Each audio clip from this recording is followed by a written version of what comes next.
Halo teman-teman, kembali lagi di channel ini. Oke, pada pembahasan kali ini kita akan masuk ke dalam tahapan flashback konsep MVC ya. Oke, kita langsung aja. Nah, di sini saya sudah buatkan alurnya ya, alur prosesnya.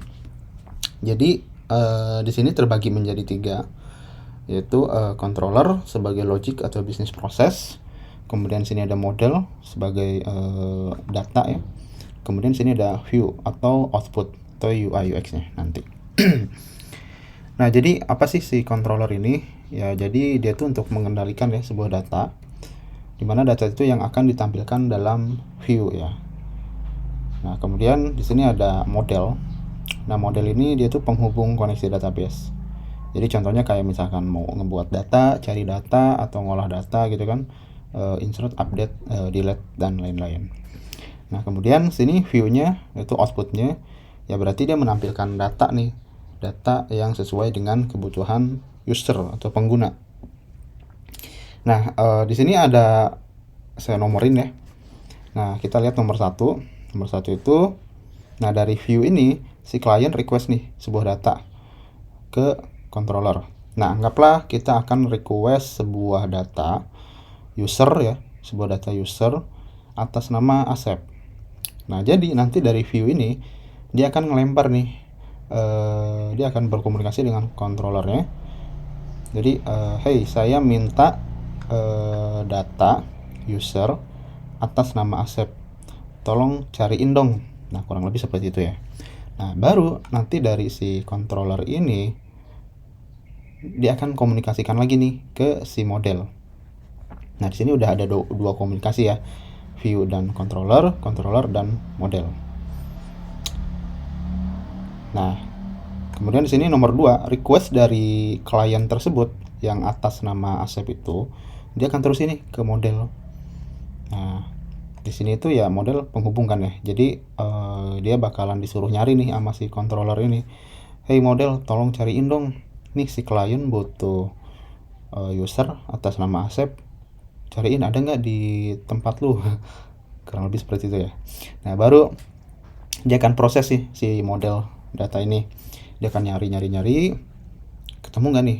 Nah, kalau misalkan ketemu, ya dia akan kirim balik nih ke si controller. Tapi kalaupun nggak nemu, dia akan tetap balikin. Pokoknya nemu nggak nemu, dia akan tetap balikin. Nah, makanya kenapa si controller ini dia sebagai pengendali atau logic ya. Jadi model ini dia akan mengembalikan apa adanya. Kalau kosong ya kosong. Ya, berarti kan di sini nomor 3 itu mengirim data yang sudah diolah ke controller. Nah, kalau misalkan datanya ada, ya berarti si controller ini akan mengkomunikasikan juga nih dengan si view atau sebaliknya. Jadi misalkan ini saya dapat nih data user atas nama Asep nih, silahkan diambil untuk detailnya seperti ini, bla bla bla bla bla, untuk emailnya seperti ini, untuk alamatnya seperti ini. Nah, nanti si controller ini yang akan ngirim ulang ke sini. Nah, gimana kalau misalkan nggak ada? Ya kalau misalkan nggak ada, si controller ini dia akan ngasih tahu juga nih. Nah, misalkan oh nggak ada nih. Kalau misalkan nggak ada nih, terserah nih dari sini. Nanti apakah mau ditampilkan halaman note phone atau ditampilkan apa adanya ke view. Nanti di view-nya dicek. Jadi kalau ada dia nampilin message ada dan enggak gitu ya. Nah, jadi di sini komunikasinya bulak-balik ya. Jadi dari view dia komunikasi ke controller, ke model, terus dia balik lagi ke controller, terakhir balik lagi ke view. Oke, untuk alurnya kurang lebih seperti itu ya. Mudah-mudahan teman-teman udah mulai refresh lagi, paham lagi. Nah, di sini saya buat sebuah gambaran ya, perbandingan antara non MVC dan MVC ya. Nah, di sini adalah yang non MVC ya. Nah, kalau misalkan teman-teman lihat nih. Nah, ini yang model yang mana nih? Atau yang data yang mana? Nah, yang data itu yang ini ya, yang variable user list. Ini data modelnya nih.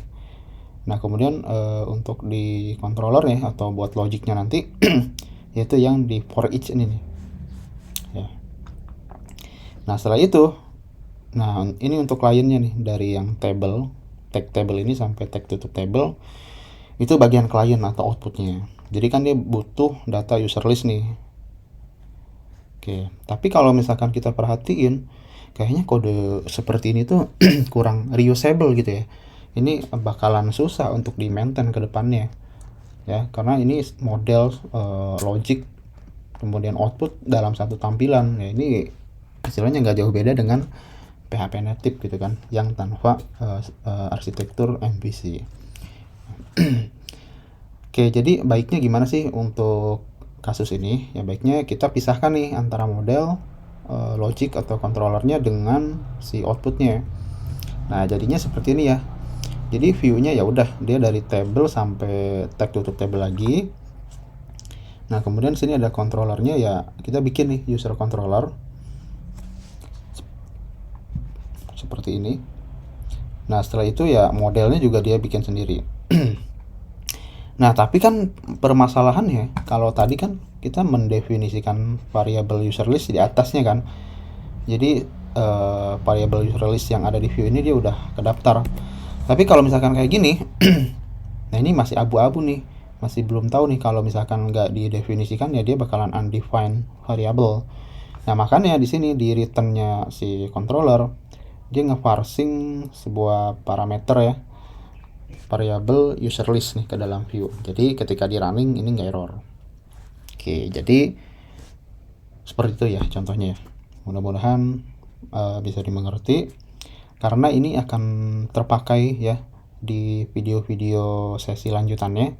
Jadi kalau misalkan belum paham ya silahkan diulang-ulang ataupun mungkin bisa tanya di kolom komentar ya. Oke, mudah-mudahan dapat mengerti ya. Oke, untuk pembahasan konsep MVC sampai di sini ya teman-teman. Nanti kita akan langsung lanjut lagi nih ke materi berikutnya ya, routing. Oke, selamat belajar ya teman-teman. Sampai jumpa di video berikutnya.